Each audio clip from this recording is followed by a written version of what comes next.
Oh, all right.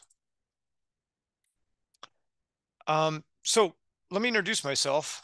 Derek Eisenbach, project manager. I'm a senior project manager for renewable energy, and I work out of BLM's Arizona State office. And I work really statewide throughout the region, helping our field and district offices with the renewable energy applications that come in Arizona that generally consists of solar applications and wind applications. I'm joined by Selena Martinez, who is just behind the scenes showing us our website. She's the branch chief, supervisory position overseeing staff that we have here in the state office that work exclusively on renewable energy projects and major infrastructure projects. Also joining us tonight is Amanda Dodson, our field manager out of the Kingman field office. Erica Stewart, project manager for renewable energy in the Colorado River District office. Dolores brought the meeting to an open, and she is our public affairs specialist working on all things communication related behind the scenes. And all these folks are really critical here. A number of people are on the call that I won't be able to introduce here for the sake of time, but we do have a lot of specialists who have joined us. Each BLM field and district office has a wildlife biologists, archaeologists, realty specialists, recreation specialists, folks who manage the resources and the land uses that, we interact with and manage on a daily basis. They're all here working behind the scenes as well. If a question comes up tonight, I may have them come on to camera, introduce themselves and take that question and share their expertise. But want you to just know that they're here and they're listening as well.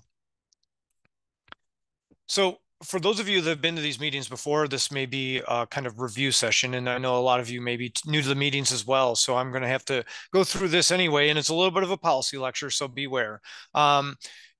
BLM's land use plans, all of our land use, let me back up, all of our land use authorizations are tied to our land use plans. And our land use plans are called resource management plans. And frankly, they're not a whole lot different than what you might see in a county comprehensive plan. We don't have strict zoning the way your county or city plan may have, like residential zones or commercial zones or things like that. But we do break lands into what's management directions of what would be allowed on those lands and what wouldn't be allowed on those lands. The Kingman plan, for example, I think goes back to 1993. Sometimes these plans stick around for a long, long time and they get out of date, or there are things in those plans or things that come up that just weren't contemplated at the time those plans were written. One of those was renewable energy. So in 2012 and 2013, BLM undertook planning efforts to create management direction in its land use plans for renewable energy, in particular solar, since that's what we're talking about tonight. These efforts amended all the RMPs programmatically that they affected and included the decisions into those resource management plans. So a lot of times, instead of referring to like the Kingman plan, I mean, technically we are referring to the Kingman plan, we often talk about these sort of comprehensive amendments. One of them called the Western Solar Plan and the other one called the Restoration Design Energy Project. But know that those plans ultimately amended the Kingman and the Lake Havasu field office resource management plans. So let's start with the Western Solar Plan. This one addressed 6 states in the Southwest. This was BLM's first effort to address renewable energy. Its first, or I should say, solar energy. Wind had been worked on previously, but for solar energy, this was the first plan. And it really set up what might be called zones, right? Is the closest thing we could talk about outside of BLM. They broke all BLM land in those 6 states down into 3 different distinctions. And I sort of use a stoplight analogy. We have the red light areas, the exclusion areas. There were 32 different criteria that were presented in which solar would not be allowed in those areas. Those included things like national conservation lands, so your areas of critical environmental concern, congressionally designated wilderness, critical habitat, Fish and Wildlife Service designated critical habitat, traditional cultural properties that had been identified. So, we could go through all 32 and I won't put you to sleep with that, but those are areas that are essentially protected and they're off the table for renewable energy. Then there was, let me go to the other end, the green areas, the kind of green light areas. these are called solar energy zones. And these were designated as areas of priority for solar energy. They were seen as areas that had the least resource conflict, the least land use conflict, and therefore would be elevated to be the priorities for solar energy development. And the rest of the land was kind of this yellow land, right? This like yellow light area, this maybe, and those are called variance lands. And they make up the most of the lands under BLM. The best way to describe it is they're open to renewable energy development, subject to some due diligence that happens up front. Basically, a plan conformance. Like I said, our plans are kind of old, and there's no way to kind of run around that. We amend these and try to keep these up to date, but our amendments now reach back to 2012. So, what we want to do is check to see if any conditions have changed since 2012 when these lands were assumed to be open, if those conditions still hold true today. And as well, we go through in that due diligence process, this variance process that we're in right now, we go through that and see if we can learn a little bit more about the site, about the resources, about the land use now, and provide that information both to BLM as we plan for future permitting of the project, but also to the projects themselves so they understand what they might be getting into for the work that they have to do to actually put together a project. So that's the Western Solar Plan, also called the Solar PEIS. For your information, there is a new one underway right now. A draft EIS was open for comment until last month.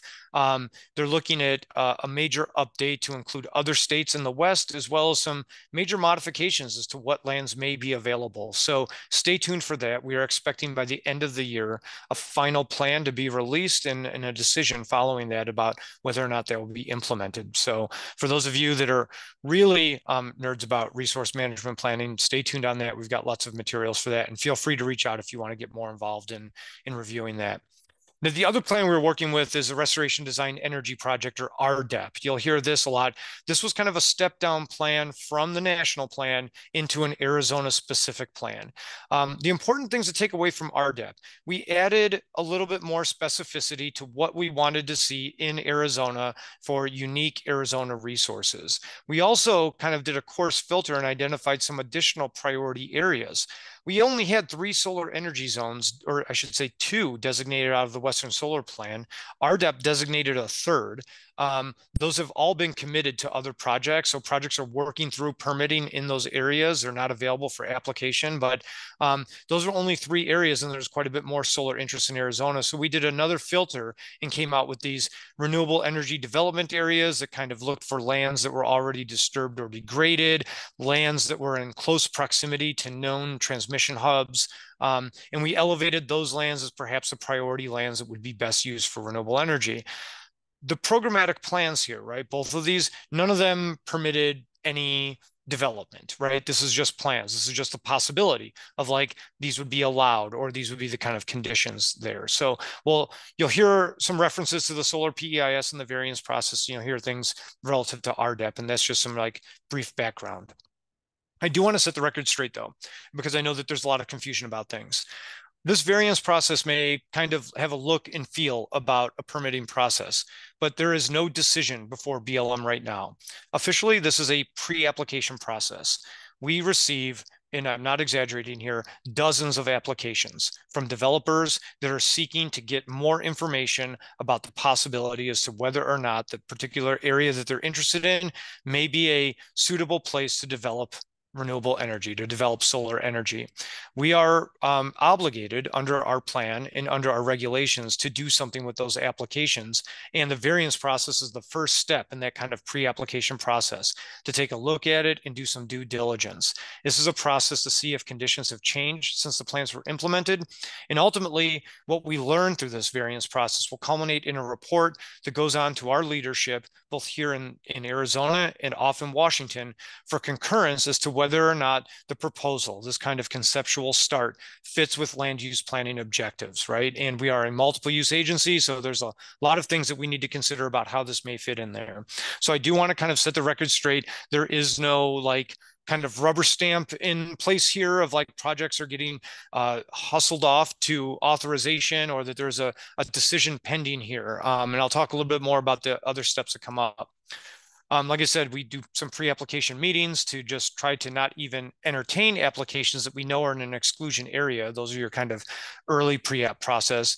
If an application does come in and it's not in an exclusion area, we begin the solar variance process, and that's where we're at right now. Following this process, like I said, we'll do some reports. They'll go on for concurrence, review and concurrence, likely in late summer, early fall of 2024. Those make their way to Washington, where leadership will take a look at them and see what we've learned through this process. If those receive concurrence, then we begin the process of permitting, and it can be a long march to permitting. Before we get underway in NEPA, that's the National Environmental Policy Act process that we work through if it's our official permitting process. We need to get baseline research done. So we do inventories out there of what natural resources may or may not be there. Those are cultural resource inventories, wildlife resource inventories, vegetation inventories, visual resource inventories.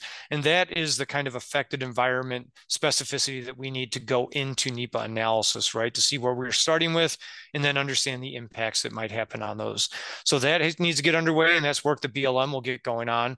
Then there's also the plan of development work. And this is where the projects, the applicants themselves really start to work on what their project may look like, how it's going to be designed, how it will be situated, adjusting the borders, what kind of equipment may be within that footprint. And they start working on that plan of development, and that will be the proposed action that goes into NEPA.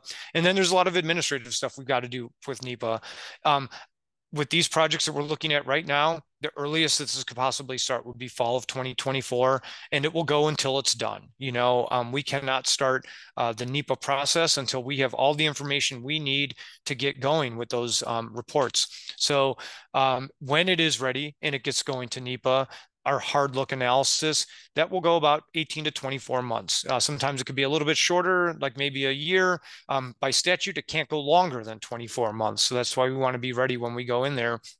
And this is where the public process reemerges in a very meaningful way in terms of impacting decisions. There'll be a public scoping meeting that will be TBD, that will be widely noticed in the community when there's a public scoping meeting. After the analysis is worked up, there's a draft analysis and a public comment period, roughly 6 to 9 months after scoping, where the public's invited to sort of chime in and check BLM's work and see what's going on. Did they listen to the issues? Is there a sufficient range of alternatives? And provide those comments back to us so we can kind of take those into account and improve that NEPA analysis. And then ultimately there's a decision, which is the selection of an alternative as to whether or not to authorize a project and what special conditions may be applied to that project as a condition of the authorization. And of course, where there's a plan amendment, and none of these projects right now look like they would need a plan amendment, there's a protest period for any projects that have a plan amendment, but there's also, appeals process that, folks with standing can avail themselves of. So it's a long way to go before these projects make it to permitting. I just want to establish that this is a very early process here. One other thing that I want to kind of point out, we may go dark for a while. It's like I said, the solar variance process comes through, everybody has a lot of interest, and then it could be months before these projects kind of reemerge, right, and come back into the public area. So I just kind of want to point that out. If you're not hearing news out of BLM, generally that means not much is happening. If there's something happening, it's going to be widely publicized through the media. So a couple important reminders here, and I'll put these slides up just so everybody can have them and share them with their neighbors and within their community. No decision before BLM right now. I really want to emphasize that. Projects may be withdrawn or denied for regulatory reasons at any time without public notice. An applicant could decide that they no longer want to propose this project and withdraw it. And there may be reasons that BLM, under our 2800 regulations, as we call them, for rights of ways, find a regulatory reason to deny an application. And we don't generally publicize those, right? They just sort of go away. Projects that do move forward in NEPA, though, will be widely noticed at their initiation to get public participation. And one last thing I want to point out here before we kind of dive into the proposals here. The fate of most project applications, whether or not a project is going to move forward, really lies in the utility market that purchases power and delivers it to consumers. That's not to minimize BLM's decision, right? We certainly have a decision as to whether or not to authorize a project. But oftentimes, before a decision even comes to BLM, the market will speak, if you will, right? The market is a competitive place. And at this stage, BLM is simply interested in facilitating some Q&A and providing feedback to developers as they consider sites that may be marketable to those utilities. So we really are focusing on each site and the resources in situ. We can't really speculate in terms of what utilities may want or what projects may be the best or most marketable out there for those utilities. And I bring this up because some projects have been proposed in the past and are still out there under consideration, being worked on by developers to kind of get plans of development together and put those in front of the market. And there's other projects out here. And frankly, from the perspective of the public, you'll look out and you'll see dozens of applications all over the place, right? And like I said, BLM receives dozens of applications. The reality is the market is not big enough. There's not enough transmission or enough capacity to accommodate those dozens of applications. So like I said, there will be a sorting out of what projects appear to be marketable and appear to be profitable and of use to the utilities. And that's something that BLM doesn't really get into. So we're going to hang back. We'll do our work over here, look at each case, each project on a case-by-case basis as we're required to do. And then we're going to keep the focus on that. And just kind of putting that out there for context. So with that, I want to turn this meeting over. Let me stop sharing here for a second. And I want to turn this meeting over to our first presenter. And this is going to be Variances talking about their Arida 3 project in Mojave County down in the Mojave Valley. And I will bring up the Variances team for that. Feel free to share your screen and take it away. All right, thanks, Derek. Let me know when this is showing, please. Give me a thumbs up or... Looking good, Dave. Okay, great. Thanks so much. Well, good evening, everyone. Thanks for taking the time to dial in today to hear about all of the projects, and I'll go through our Arida 3 project, as Derek mentioned, in Mojave County. I'm Dave Lundgren. I'm Vice President of Permitting for Variances. Also on the line with me is Elliot Casper from the Variances team, and then we have Amy Cordell from our consultant team that prepared the variance factor analysis report. So just a quick overview of the company.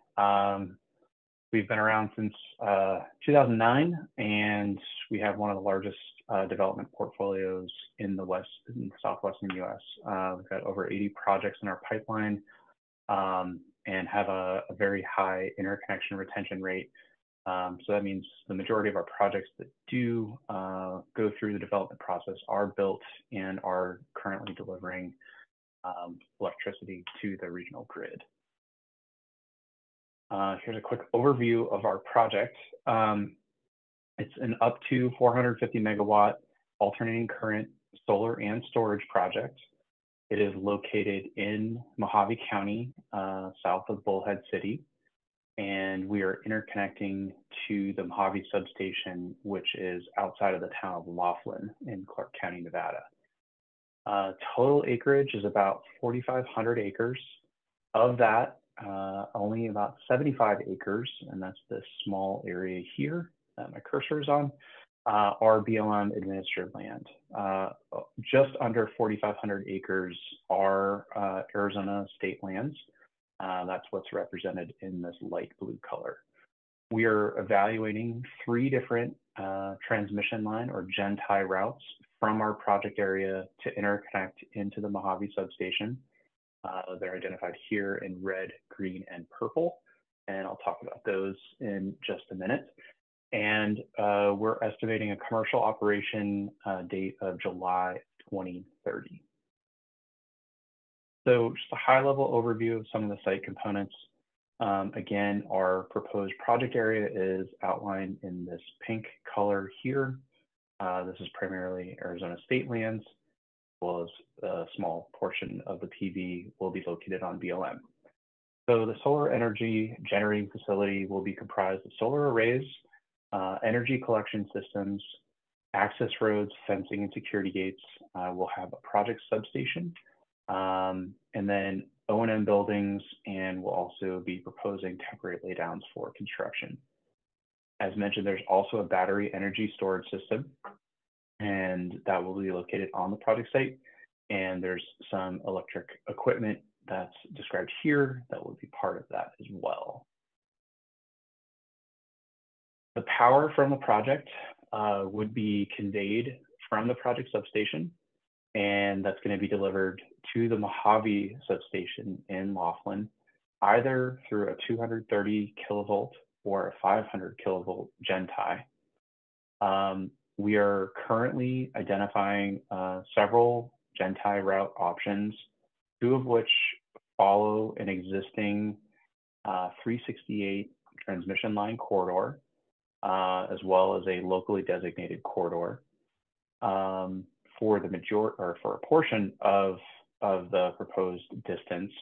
And then the third option is crossing the Colorado River closer and just north of the Fort Mojave Indian Tribe Reservation. We're proposing a 200-foot right-of-way, and these proposals fall in line with, at least the 368 corridor, fall in line with existing land use designations. Just another brief project overview on the phasing. So pre-construction and really pre-NEPA, this is when we'd be conducting all of our environmental analyses, surveys, and baseline studies, performing our preliminary engineering, and that's really going to be focused on geotechnical evaluations, hydrology evaluations, and other site engineering, really to site and design the project to avoid resources and conflicts to the greatest extent feasible. All of these studies will flow into what ultimately is the permitting process, and that's going to be, from the federal standpoint, NEPA, as Derek described. There's also state and local permitting processes that we'd have to comply with on both the Arizona and the Nevada side.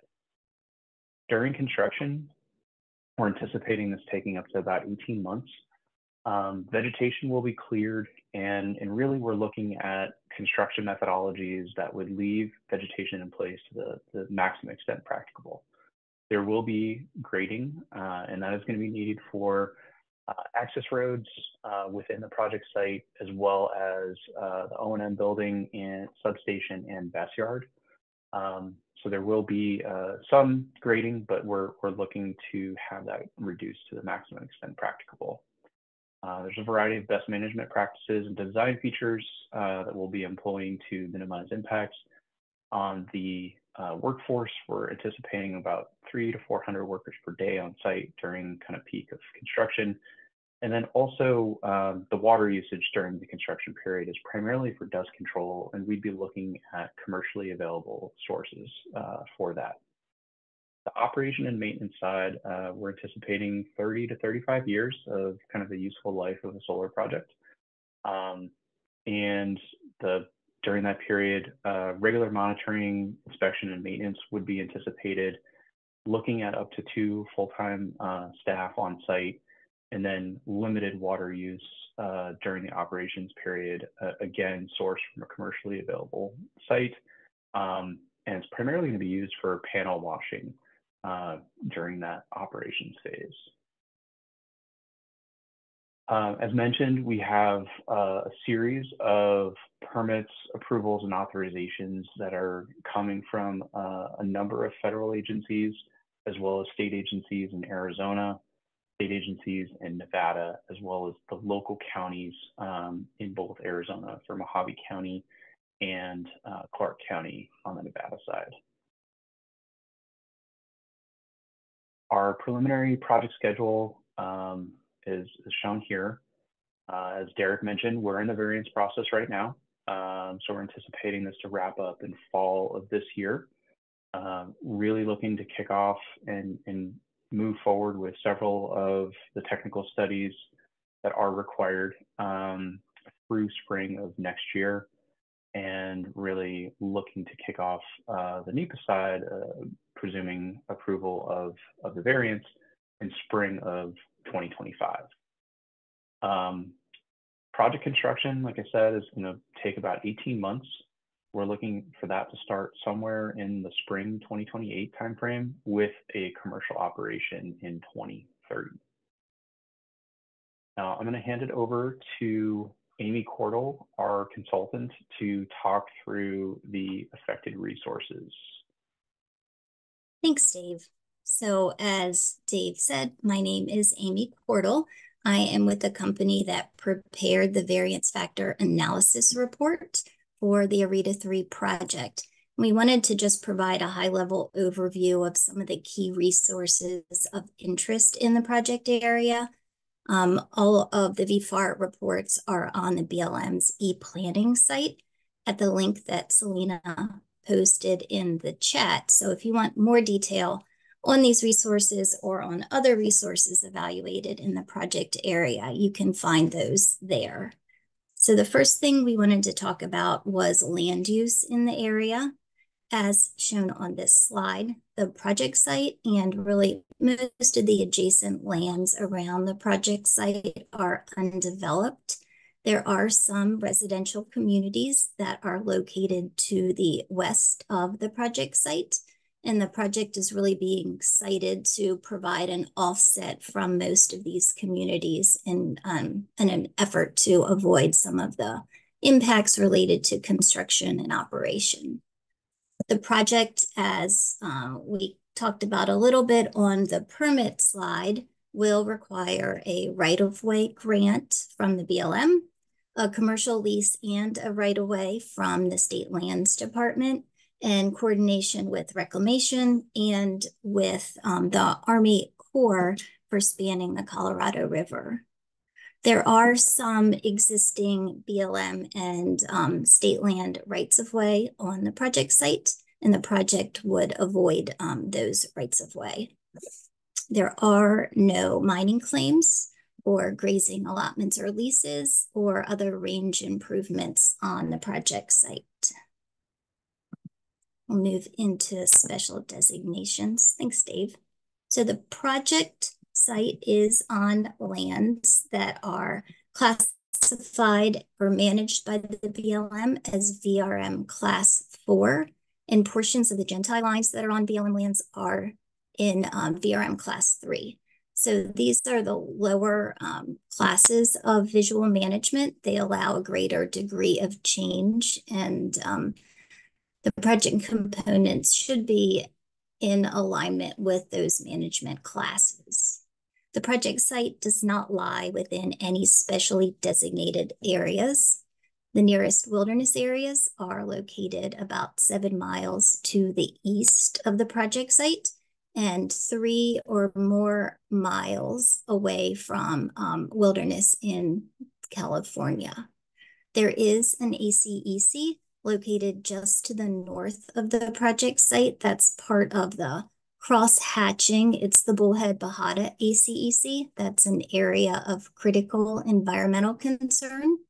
The origination of 2 of the Gentile lines will cross the ACEC, but as Dave said, they are in a Section 368 corridor, and that's a corridor that's really been designated for transmission use.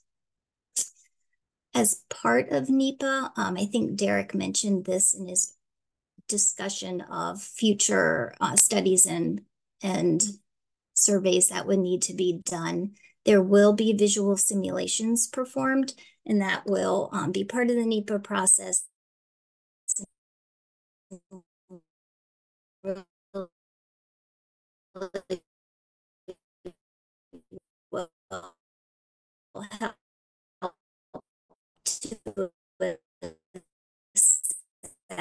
Hey, Amy. Amy, your audio is breaking up. cutting out. Visual next slide. Amy, your audio is cutting out. I'll just take over from here. Thanks. On the vegetation side, the landscape is primarily consisting of Mojave creosote scrub and desert scrub. The site is characterized as medium intactness by the BLM's rapid ecological assessment, and the project site and Gentile line routes have a ranking of 5 or 6, which is the lowest under the crucial habitat assessment tool.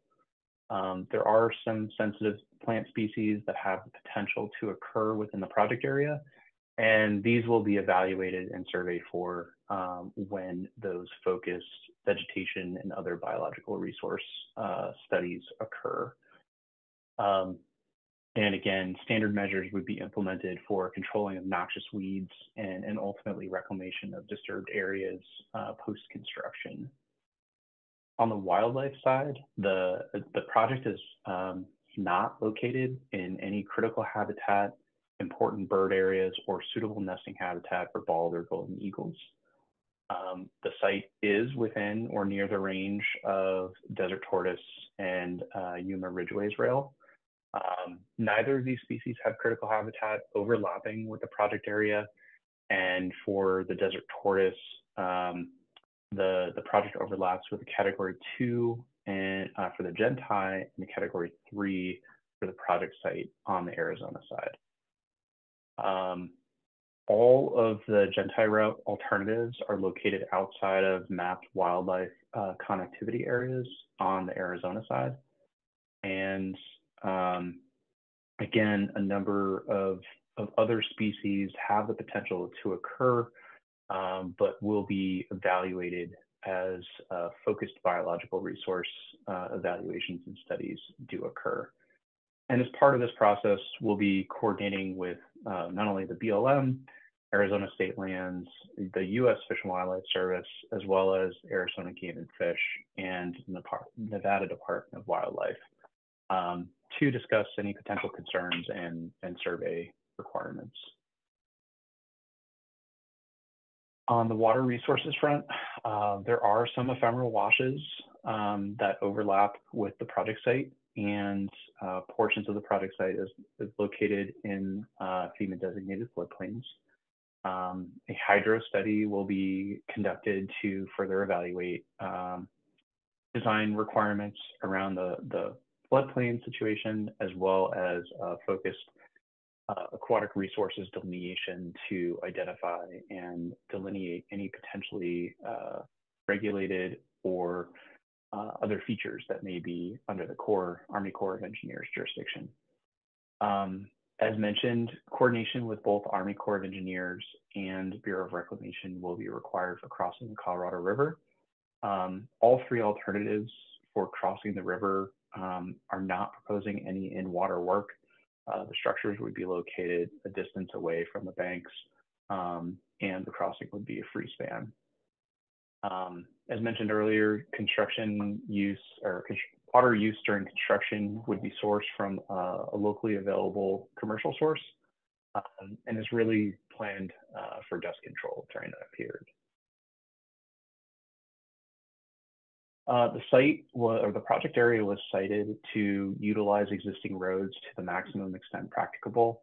There will be, project-specific access roads coming off of kind of these main roads, but these would be remaining open during the life of the project. And the Route 66 backcountry byway is 7 miles east and anticipated to be outside of the viewshed of the project. Now, these are a list of anticipated technical studies and baselines that we would be conducting in coordination with the BLM and other resource agencies, really focused biological resource evaluations for not only plants, also threatened and endangered species and other species of concern. Class 1 literature review from a cultural resource perspective has been conducted. And Class 3 pedestrian surveys are proposed. Evaluation of paleontological resources will be conducted as well. And then, as mentioned, jurisdictional delineation, hydro study, and groundwater study as needed. And as Amy mentioned, we'll be conducting visual simulations and a glint and glare study to address any potential impacts from the airport that is just north or several miles north of the project site. Traffic modeling and a transportation assessment would also be conducted to evaluate any potential impacts from construction activities to the local transportation network. And here is a list of anticipated management plans that would be developed in coordination with the BLM during the NEPA process. There's quite a few of these, and I'm not going to read them, but yeah, these are typical plans that are included in the NEPA analysis and as part of authorization for moving forward with the project. So that concludes our presentation. Derek, I'll swing it back to you, and we're happy to answer any questions that folks may have regarding the project. Thanks, Dave, for that presentation. Dave, if you could do me a favor and go back a slide. You did a really good job of listing out the plans that are required under RDEP. So these are plans that ultimately would be included in the plan of development for all solar projects. They're a requirement here in Arizona. And if you could just leave that up, Dave, this doesn't just apply to this project, but the other projects as well. Oftentimes there's folks with questions in the community who are like, are you guys worried about drainage? Or are you considering, what the noise impacts may be? And I want to just point out these plans of like, these are special considerations that BLM basically stops, asks the project to consider and explain to BLM. And then, of course, we work with our partner agencies and with the developers themselves to actually address the impacts in these plans and how they're going to be managed. So I would appreciate, Dave, if you just leave that up there for a moment while we go through some questions, and maybe people can kind of take that in and consider those for all of our projects. But we are onto a question and answer period here. And if there are any questions to pose to Dave or to Amy, feel free to raise your hand, and we have our staff kind of will queue you up and call on you.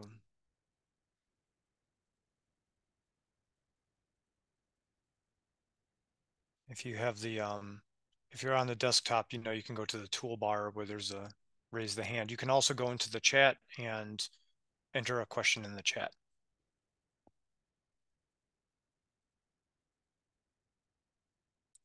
While we wait, I will point out that I did receive one question in the chat already. The question was, is the adequacy and availability of water needed to clean the panels, assuming the solar plan doesn't use water as power generation, part of the permitting process? And the answer is yes. So groundwater is one of those considerations that we have in NEPA for any groundwater withdrawals. If a project's proposing to use commercially available water, it's a little bit harder for us to manage because water is kind of out of our jurisdiction. It's a resource that we wouldn't typically look at. But even though BLM does not permit water withdrawals per se in Arizona, that's a state of Arizona permit, we look at what the impacts would be of that water withdrawal. So we're looking at the drawdown of the groundwater table, how that may affect existing wells and other users in the area, and all that's like understood and put into reports and analyzed in NEPA.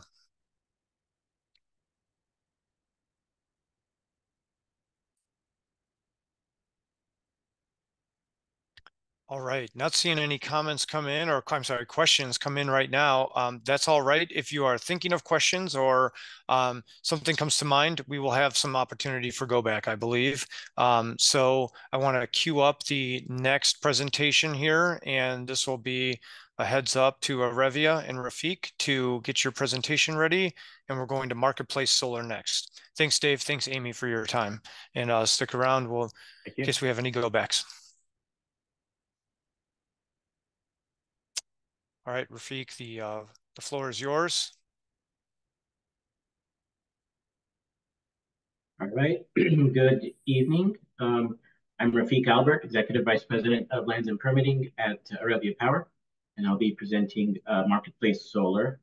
The project is a 1,000-megawatt solar photovoltaic facility with a 1,000-megawatt battery energy storage system on 9,411 acres of BLM lands in Mojave County. It has a 42 to 44 mile, 500 kilovolt generation tie line that would connect to either the Marketplace or McCullough substations in Clark County, Nevada. 34 and a half miles of the gen tie would be within a Section 368 energy corridor, parallel to existing transmission, and the segment of the gen tie that's outside the 368 corridor is on private land. The project is 33 miles northwest of Kingman. Project access is from Highway 93, which is just a few hundred feet to the west. And the project site is 12 miles east of Colorado River. The majority of the project site is within a renewable energy development area. And this was addressed by Derek, so I'm not going to go into detail on it. But the majority of the site is within an REDA. The solar site does not fall within any specially designated areas, including areas of critical environmental concern, special recreation management areas, or wilderness areas. The Gentai does traverse some of these designations, but that's within a designated utility corridor and parallel to existing high voltage transmission that creates a disturbance in the area. Lands with wilderness characteristics are present on or near the site, and this will be further addressed with BLM as we enter the NEPA process. Portions of the solar site are within the Dolan Springs and Big Ranch Unit 8 grazing allotments. We're working with BLM to obtain information on those grazing operations, and we'll be conducting outreach with the grazing operators in the coming months. Grazing operators would receive at least 2 years notice before any project development affects any grazing lands. Related to water use, solar photovoltaics are very water efficient technology. Water is not required for operations, just for occasional panel cleaning. For a preliminary estimate, we are expecting up to 1,400 acre-feet of water to be used during construction, mainly for dust control. During operations, up to 40 acre-feet per year would be required. That is equal to about 8 acres of farmland in Mojave County. Water would be purchased from a commercial source or a user with an existing appropriation, and groundwater impacts will be assessed in much greater detail in the NEPA process. Going into the environmental overview, visual resources, the entire project site is mapped within Visual Resource Management Class 4, which is the least sensitive management class. The Gentai crosses several VRN classes, but it's within a designated utility corridor, and it's parallel to existing transmission. National Park Service and historic trails. The site is about 10 miles from Lake Mead National Recreation Area, which is managed by the Park Service. The Gentai crosses the recreation area through a Park Service designated utility corridor, which is 1,660 feet wide. The Gentai also crosses the Old Spanish National Historic Trail within a designated utility corridor.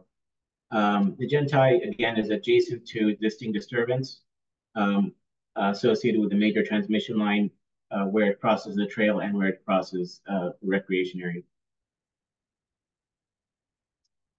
The Park Service does not support creation of new utility corridors through the National Recreation Area, but will consider adding utilities in existing corridors. We've cited our Gentai line to be within the utility corridor special use zone that's mapped in the Lake Mead National Recreation Area General Management Plan. We've already initiated outreach with the right-of-way office at the National Recreation Area, and we expect the Park Service to be a cooperating agency in the NEPA process. Now looking at wildlife habitats, there is no federal critical habitat on site. Habitat for Sonoran desert tortoise, which is a federal candidate species, is located south of the site. We will be looking to apply vegetation management processes to preserve habitat, similar to successful measures that are implemented by BLM at Gemini Solar in Clark County. These measures would include alternative site preparation techniques that minimize plant loss. The Gentai crosses critical habitat for Mojave desert tortoise adjacent to an existing disturbed corridor, and critical habitat for bony tail and razorback sucker exists in the Colorado River, but these would not be impacted as we will be spanning over the river and not impacting it directly. The Western Governors Association, a Fish and Wildlife Agency's crucial habitat assessment tool was used to map out the site's habitat. This tool ranks lands from 1 to 6, with 1 indicating most crucial habitat and 6 the least crucial. Our entire site is within the lowest two rankings of 5 and 6. Our site is not within any important bird areas. The Gentai would span the Colorado River, which is a important bird area, and we would work with the Fish and Wildlife Service and BLM to ensure best practices are implemented on that power line to minimize impacts. The site avoids the Black Mountain Herd Management Area, which is managed for wild burros. On jurisdictional waters, waters on the site generally drain westward through ephemeral washes. A jurisdictional delineation will be conducted to determine the extent of waters of the U.S. on site. And to the extent possible, main washes would be avoided by design. If there are any waters of the U.S., we would need to coordinate with the Army Corps of Engineers to follow their process in permitting. At flood zones, we are almost entirely within Zone X, which is outside the 100-year flood zone. About 650 acres is within Zone A, which is 1% annual chance of flood, and that's generally on the western edge of the site. We will, when we get our final mapping and final determination of where the flood zones are, we will design our project to avoid that 100-year flood zone area. And that concludes my presentation. Thanks very much.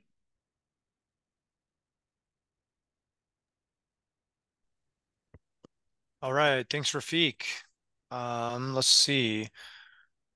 We do have one question in here. I'll answer that right now. Are the shapefiles of these projects available for review against our own data? And the answer is yes. Those are on ePlanning. We don't have shapefiles up there, but we have the KMZ that you should be able to convert. If you have any trouble converting those or need those in a shapefile format, please reach out and we can get one of our GIS specialists to help you out on that. Thanks for the question, Nicole. So yeah, if you have a question for Rafiq, feel free to put your hand up or put something in the chat. I have another question in the chat. Let me read this question out loud here. The Arizona legislature reviewed proposed legislation requiring that solar and wind generation facilities purchase a bond for removal and restoration of sites once development is either decommissioned or I say abandoned, right? Does BLM currently require this? This question is from Paul. Yes, BLM does require bonds on all of its rights of ways, whether they're a temporary right of way or something longer term, like a solar project or a wind farm. Those bonds are collected, regularly reviewed, and held until that reclamation is complete after decommissioning. Those are pretty substantial bonds. They are tied to the actual project itself, so there's not like a flat fee or something like that. Each project's required to provide a cost estimate that's reviewed by BLM engineers, and then a bond is negotiated on that. So thanks for bringing that up. Those are definitely a big part of our realty program. Derek, I have a question as well. Sure. The question is, did you take into consideration your proximity to residential areas? I will send that over to Rafiq for a little discussion of their siting. Yes, this area is generally rural. There are residential areas in the broader rural residences that we will be buffering. That's all going to be done in the final design. But we have no plans to put anything within hundreds of feet of any residence. We would be doing at least a quarter-mile buffer to any homes. Thanks, Rafiq. And I can point out that as an issue, and this is something that BLM doesn't just throw towards a project. A project is, of course, welcome to propose their development and what they feel is best. And as Rafiq alluded to, there may be some considerations that Arevia is going to have right out of the gate on setbacks from residential lands, from structures out there. BLM, of course, is responsible in NEPA for understanding issues and taking a look at a range of alternatives. And if those are issues out there about surrounding land uses, that is something certainly the BLM can introduce into NEPA and look at those impacts. So we appreciate Arevia having that consideration early, and it's something that will stay on BLM's radar all the way up through the permitting of this project should it make it there.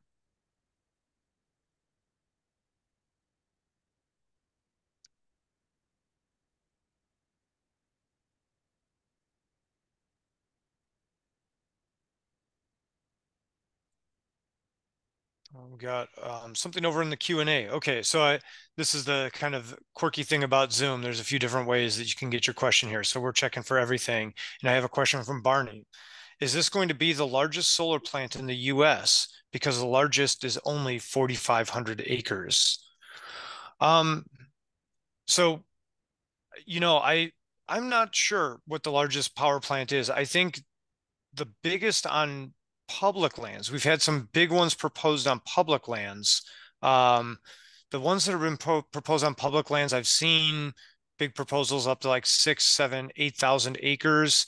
But I don't know whatever actually gets built. And Rafiq may kind of help us out with this a little bit. I do know that the biggest projects overall, at least the biggest overall projects, including the ones on private lands, I think the biggest in the country is in Indiana of all places.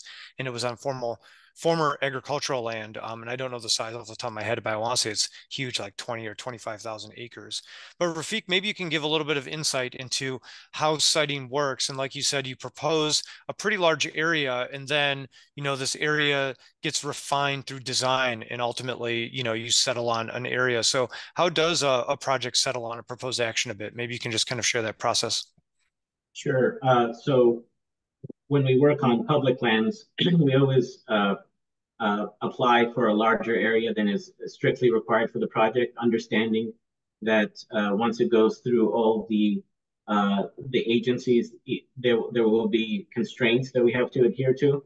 For example, if there's a drainage in a particular area that we need to avoid so we don't impact flows of floodwater, or if there are areas with cultural resources that shouldn't be impacted, we'll cut those out of the project. So the final scope is not going to be 9,400 acres. It will be somewhat less. And will it be the largest project? Possibly, but I know that there are projects of a similar size being processed in other states. The tendency in the industry is to go for larger projects because they're more efficient, and you don't, instead of having multiple small projects, it is much less impactful to have a single large one. Thanks, Rafiq. Yeah, I mean, just here in Arizona, we've received applications, upwards of 9,000 acre projects. Elsewhere in Arizona, we've only have one project here permitted in Arizona. It's under 3,000 acres. But there may be some projects that come online in the next few years. And of course, as things get dialed in, including, like I said, the market and how much power the market's seeking to purchase, the project may shrink its size to meet that market demand at a different level. And of course, as Rafiq said, avoid the constraints and work within the restrictions that agencies, including BLM, may place on a project. So it's a good question, Barney. Thanks for bringing that up.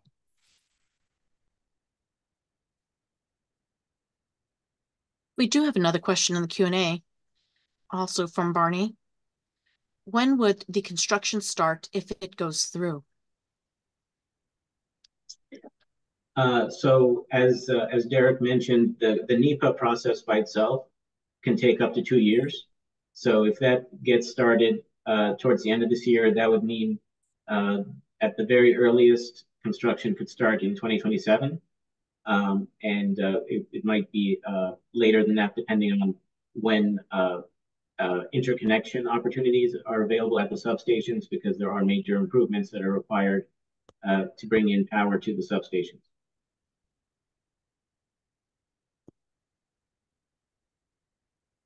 Thanks for the question. Thanks for the answer.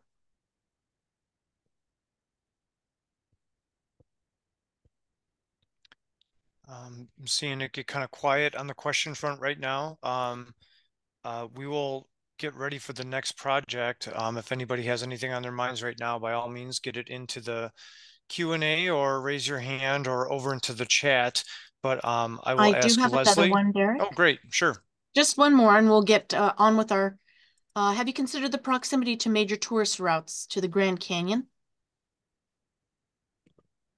I think that'll be addressed further in the NEPA process, but to the extent that this is a low sensitivity area from visual management class, that is one factor. And we also, I believe, mapped out identified scenic routes, and there were no mapped scenic routes in the area.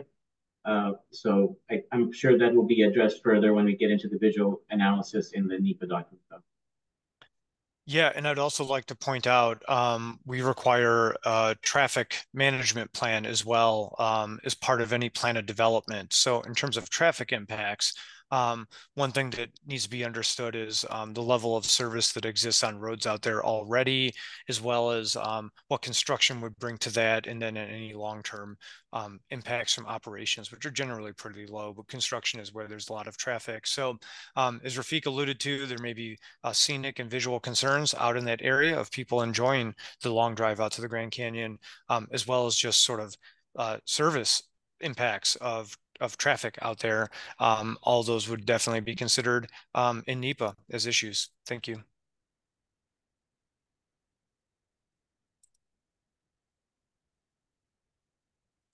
All right. Well, I do want to get on to the next presentation. Go ahead and keep the questions coming. We have that Q&A box, and you can just throw your questions in there or put them over into the chat. I promise you that we'll get to them. But I do want to call up Leslie on the White Hills West project from Re-Energy, which is a bit north of the Marketplace project, also in the Detrital Valley. So Leslie, go ahead and take it away. All right, I am trying to share my screen right now, and it is giving me some issues on sharing options.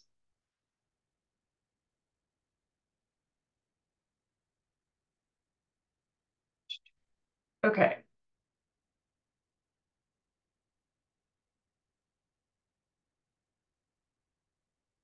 Got it to work. Can y'all see? You're good to go. All right. So my name is Leslie Farmer. I work for Re-Energy. I'm the head of environmental and permitting, and I'm here to present the White Hills West project. Today, I'll just briefly introduce Re-Energy, present our proposed White Hills West solar project, review the resources, and talk about potential next steps. Re-Energy's mission statement is that we're committed to developing high-quality, utility-scale renewable energy projects that are environmentally responsible, make good neighbors, and meet the unique needs of local communities. We're a pretty small team, but consists of industry experts with a combined experience of over 4,000 megawatts of solar alone.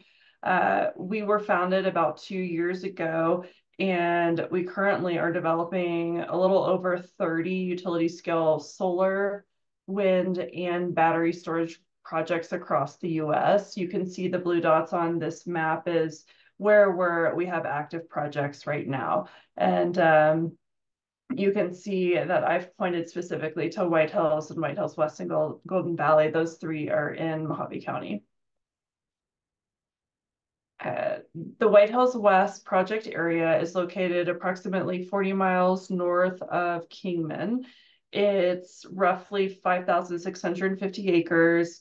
We're looking at a maximum of 725 megawatts of solar, as well as co-located battery energy storage up to 300 megawatts.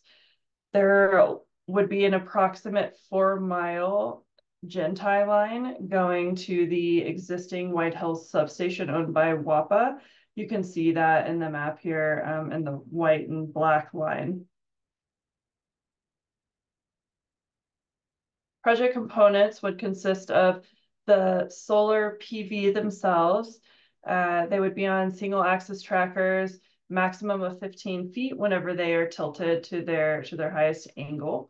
Other facilities that are involved with solar include the inverter stations, O&M facility, operations maintenance, met towers, and an underground collection system. The BESS would include 2 or 4 hour batteries that are 6 or 1200 megawatt hours each, and they would only encompass about 15 acres of that total project area. The Gentai, like I said, would be approximately 4 miles with a construction corridor of 200 feet, and that would be the max that we would need. The tallest structures we are anticipating to be 165 feet high, but the typical is 125 feet. Other related project features include the on-site substation, access roads and connector roads, and site security fencing. This is a layout of our early level design of the project. So again, this would be if we did utilize the full 725 megawatts. However, like Rafiq was saying, and Derek, we'll have to go through all of these environmental assessments and reviews to understand what constraints are at the site. So this likely will decrease. We also will have advanced engineering, which will include hydrology studies, drainage plans, et cetera, that will take, all of the water flow into account too. There is a floodplain right there splitting the project that we will avoid, and we'll also avoid the major fingers that you can see off of that floodplain to just prevent us from interfering with the water flow, as well as keep it open as a wildlife corridor. We also, you can see these circles on the screen. Those are wind turbines that are installed today. It's a different project, not associated with Reenergy. And we did strategically pick this project location partly because it's adjacent to an already impacted area. We do have an alternative interconnection route. It is possibly hard to see, but it's a thin blue line heading west from the project and going up to what is called the Mead substation. So we're currently in interconnection studies right now, and it's possible that the grid would be required to upgrade that existing blue line. The second alternate is that a new line would need to be constructed immediately adjacent to and parallel to the line that is currently there. That new line, if needed, would be approximately 26 miles long, and it is located in the local utility corridor designated. So resource concerns, land use. It is in Arida. We've heard a lot about that already. Our entire project is in Arida, and it's also entirely on BLM land, which is also consistent with the Kingman Resource Management Plan. There are no special management areas such as critical environmental concern areas, wilderness conservation, herd management areas, et cetera. There are 2 right-of-ways within our proposed project. One of those starts at Highway 93 and goes east to access the wind project. So we're hoping to utilize that road instead of having to construct a new one to minimize impacts. The second right-of-way is 8 1/8 sections associated with the placer claim in the northern part of the project area. Regarding BLM recreational facilities, there are no designated facilities. However, hiking, sightseeing, OHV et cetera, could be utilized on the site. And again, there's no special recreation management area or extensive. For regarding soils, minerals, and geologic hazards, there are no unique farmland or prime farmland or farmland of statewide or local importance. No geologic hazards or other oil and gas wells within the project area. There are 2 grazing allotments currently within that overlap the project area, Big Ranch Unit A and B, totaling about 1.5% of the allotment. And through the BLM process, if the variance is approved, we would work with the reinsurer and at a minimum reimburse for any range improvements that may be lost from the project, but also work with them in addition to that for additional mitigation. The project is in the Visual Resource Management Class 4, which is the lowest class, and it's defined as allowing for major modification of the landscape character. It is located in what's called Desert Landscape Conservation Cooperative. However, there are currently no specific conservation planning guidance or priorities for the project area. As mentioned in the previous presentations, there will also be a visual impact analysis to understand any sensitive receptors or impacts. Those will then be used to minimize and reduce those impacts that we identify. Biological resources. So the project's located in the Arid Valleys and Canyonlands ecoregion. It consists of Mojave Desert scrub biotic community. This is plants such as yucca and creosote. There's no important bird areas or corridors, wildlife areas, wilderness areas, wildlife crossings, critical habitat, etc. No special habitat in the project area. There are also no U.S. Fish and Wildlife Service or federally listed threatened or endangered species to potentially occur within the project area. However, there are 3 special status species that have the potential to occur under BLM sensitive species list. Those include the Sonoran Desert Tortoise, Golden Eagle, and Western Burrowing Owl. The Sonoran Desert Tortoise, there is habitat to the east of our proposed project location in White Hills, and also to the west of Highway 93. Thus, we're being sensitive because the project sits a little bit in between there, even though there is no habitat within the project area. There's also other general wildlife concerns, such as migratory birds and big game movement, like mule deer and pronghorn, for example. So if we do move forward with the NEPA process, we will conduct field surveys to understand the presence or absence of these species and utilize that information to avoid or minimize impacts.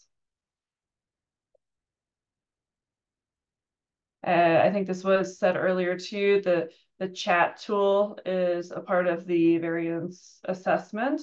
It's the Western Governor's Crucial Habitat Assessment, and it rates from 1 to 6, 6 being the least crucial of the habitat.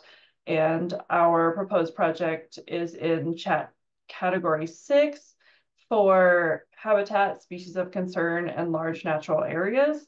It is in Cat 5 for landscape connectivity.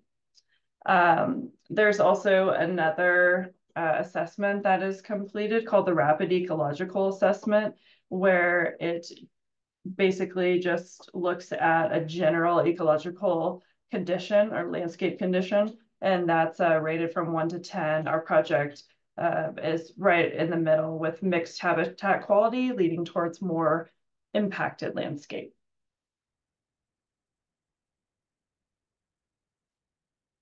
The surface water I mentioned briefly earlier, there is the FEMA floodplain that you see here in blue on this map. This is the detrital wash. The project itself is located within the lower detrital wash watershed. We will be avoiding the floodplain with design and we'll fence around it. The groundwater is the detrital valley groundwater basin. There's no water wells that we're aware of within the project area, but there are several within a 3-mile buffer. We're hoping to purchase water for construction and operations from a commercial water source or someone with existing water appropriations that would be trucked to the project location. Right now, preliminary estimates are roughly 200 acre-feet for construction and 2 acre-feet per year for operations to mainly just wash the panels. That 2 acre feet is roughly the same amount of water that 10 people would use per year.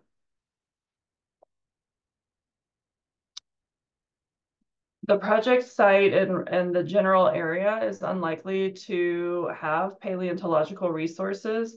The BLM Kingman planning area just historically contains few known fossils.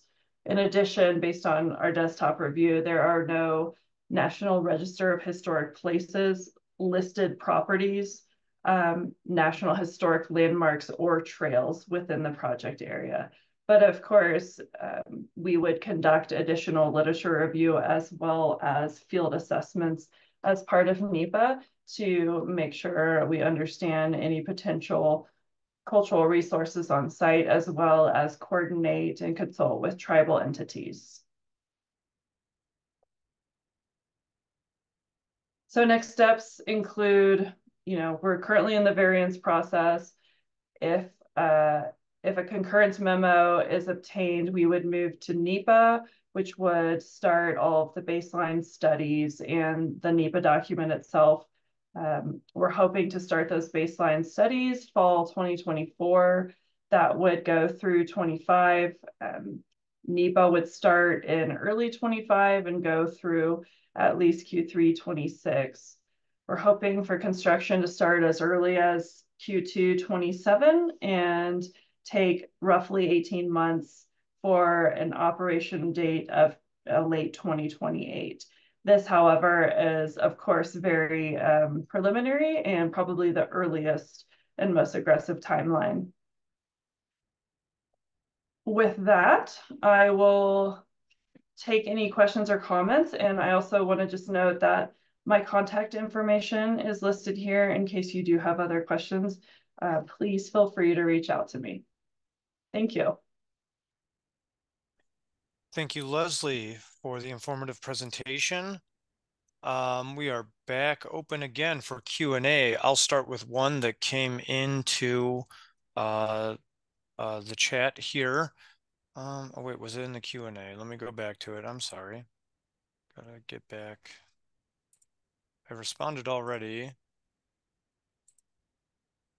So the question was from Donna.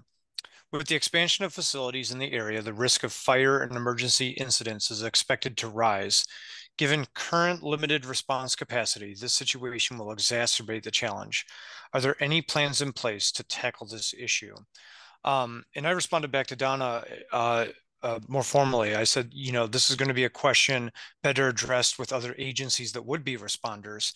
And I can maybe add some color to this in some discussion. Mojave County or local fire protection district are going to be the agencies that would respond to structure issues out there or other public health and safety hazards. BLM is equipped for wildland fire, of course, with other agencies that cooperate with us on those incidents. But structure protection and emergency response is indeed handled by other agencies. A part of BLM's responsibility is to assess public health and safety. And we invite other agencies to come and be cooperators with us in the developing of those plans. There are permits that may be needed. There may be impact fees. There may be things that are required as part of insurance on the project developers themselves. There could be essentially several different avenues to enhance response times and enhance the responders' ability to come out and deal with any emergency incidents on site. So it's something that this is frankly new to BLM. We don't have a solar facility in the Kingman area. As solar facilities get built, whether they're federal land, state land, or private land, these are things that agencies are going to have to come together and work on. So to my knowledge, there's not a working group on this right now, but as constituents, that's something you certainly want to elevate to your representatives as a major concern for you. Put some pressure on it from those agencies, and certainly from here on the federal side, we'll be looking to work with those cooperating agencies as well. So it's a great question, and thanks for bringing that up. Hey, Dolores. Derek, I've got a question on this side. Yeah. The question is, in the beginning of your presentation, you mentioned the White Hills project being under your company. Is that correct? Yes, that's correct. So we actually went through this process with BLM last summer, I believe, for our White Hills solar project, which is somewhat adjacent to the White Hills West that we're talking about today.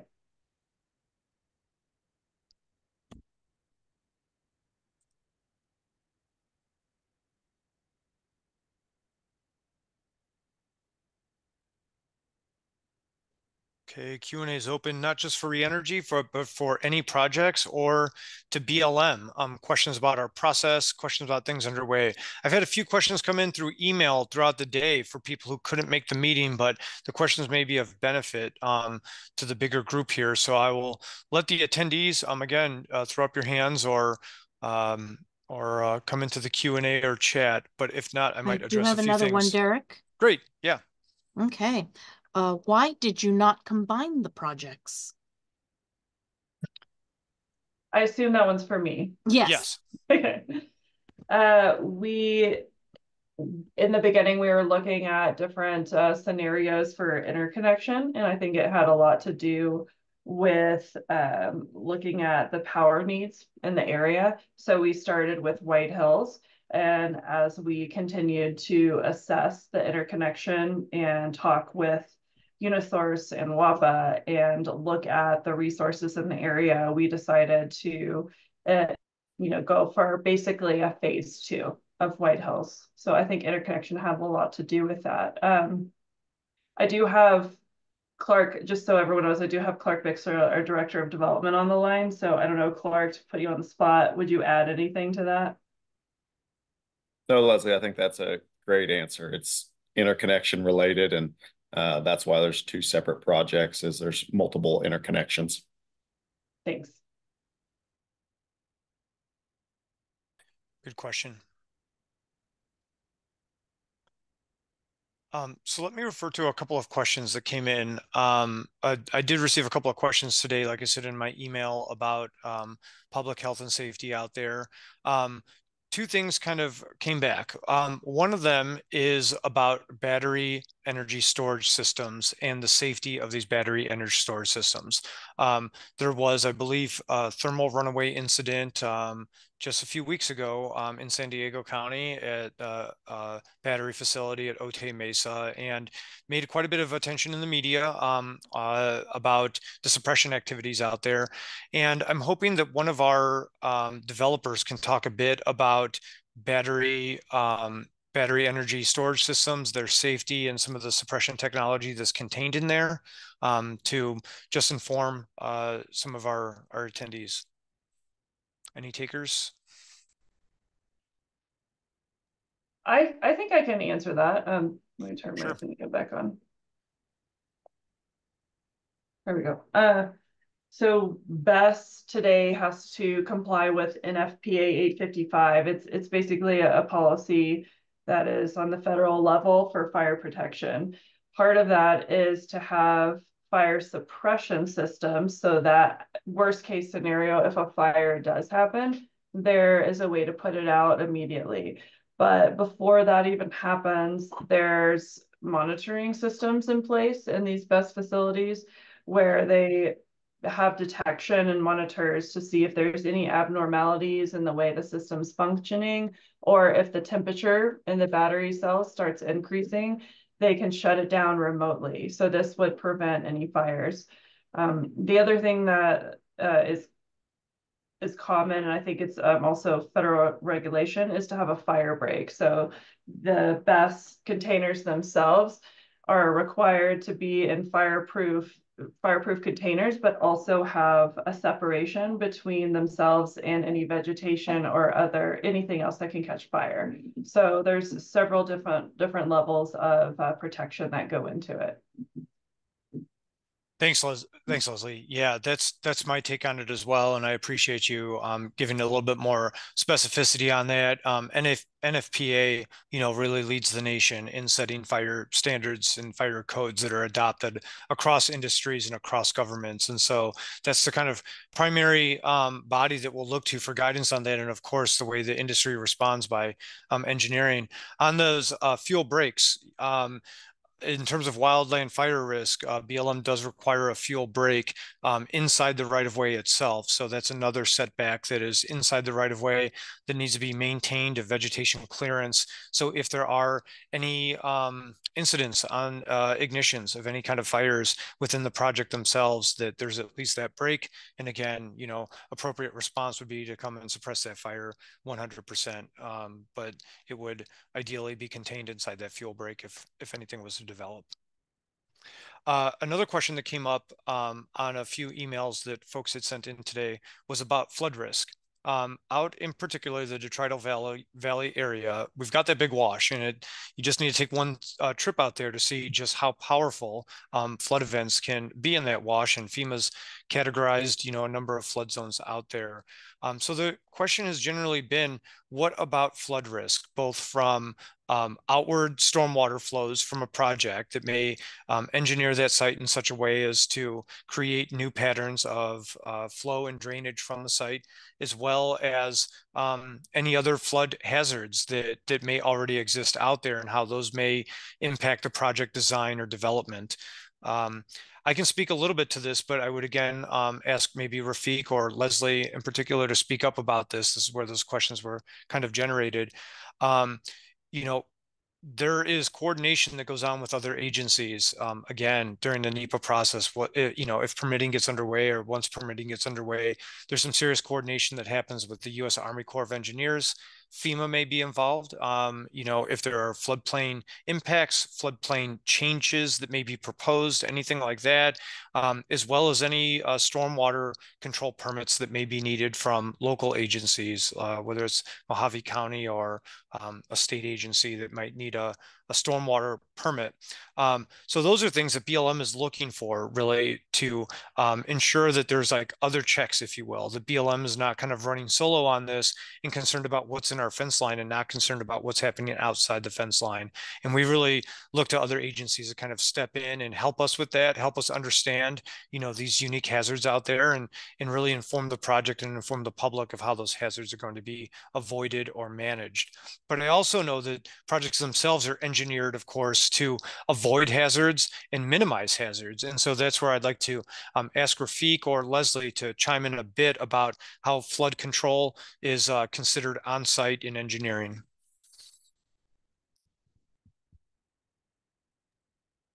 I can, this is Rafiq, I can provide some information and Leslie might have more. In general, construction in the flood zone is not something that's permitted.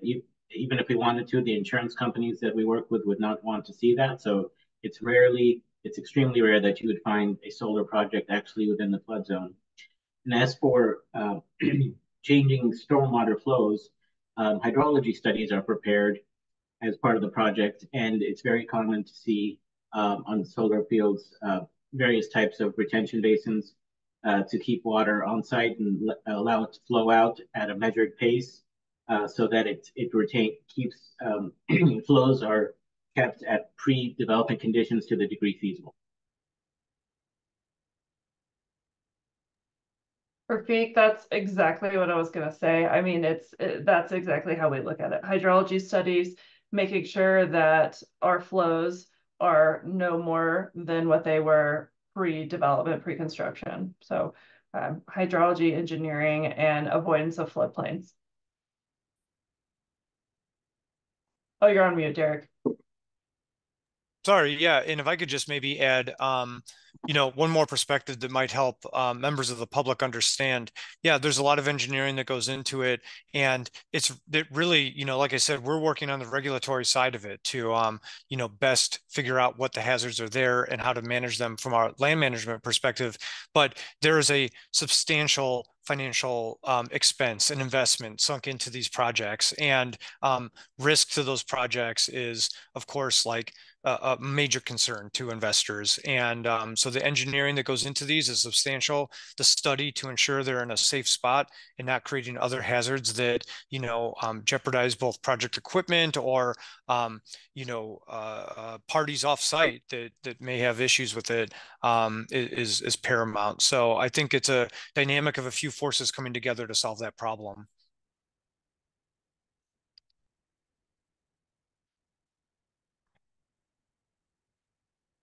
All right. I am not seeing any other questions right now. And we are officially out of time, but we're able to stick around a little bit more if there's any kind of questions, and a bit of a last call here. So I will put that out there as a last call. While we wait for any questions that may come in, I do want to give our field manager in the Kingman field office, Amanda Dodson, a chance to just wrap us up here. So Amanda. Thank you, Derek. I just wanted to thank everybody for participating in this forum tonight. A lot of really good information and great questions. As you're thinking about this and how it may affect you or where you live or your community, please take advantage of the tools on e-planning to get more information and reaching out to the team. As you heard from Derek, we do actively monitor that email website. So please, take advantage of that and ask your questions and provide us with your comments for this. We do take that into consideration as we are, reviewing this information and making recommendations that do go up to the director. So thank you, everybody, for your time tonight.